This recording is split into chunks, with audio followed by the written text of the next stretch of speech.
সুশিক্ষার অধিকারী করা হয়, শিক্ষিত করা হয়, মূল্যবোধের অধিকারী করা হয়, তবে সে এই সংসারে এমন কর্ম করবে যাতে সে নিজেকে, নিজের পরিবারকে, সমগ্র সমাজকে গর্বিত করতে পারে।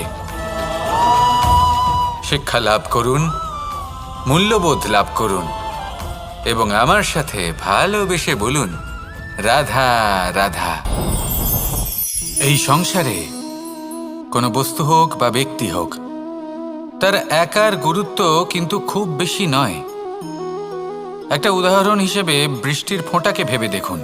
যদি একটি বৃষ্টির ফোঁটা হয় তাহলে তার খুব বেশি গুরুত্ব থাকে না, কিন্তু যখন সহস্র বৃষ্টির ফোঁটা মেঘের মধ্যে দিয়ে ঝরে পড়ে, তখন সেটা বর্ষার রূপ ধারণ করে।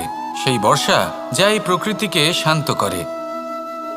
সেইভাবেই পাথরের ছোট টুকরো, তার খুব বেশি গুরুত্ব থাকে না, কিন্তু যখন অসংখ্য পাথরের টুকরো একত্রিত হয় তখন তা পর্বতের আকার ধারণ করে। সেইভাবেই কিছু মানুষ যখন একত্রিত হন তখন তৈরি হয় পরিবার, কিছু পরিবার যখন একত্রিত হয় তখন তৈরি হয়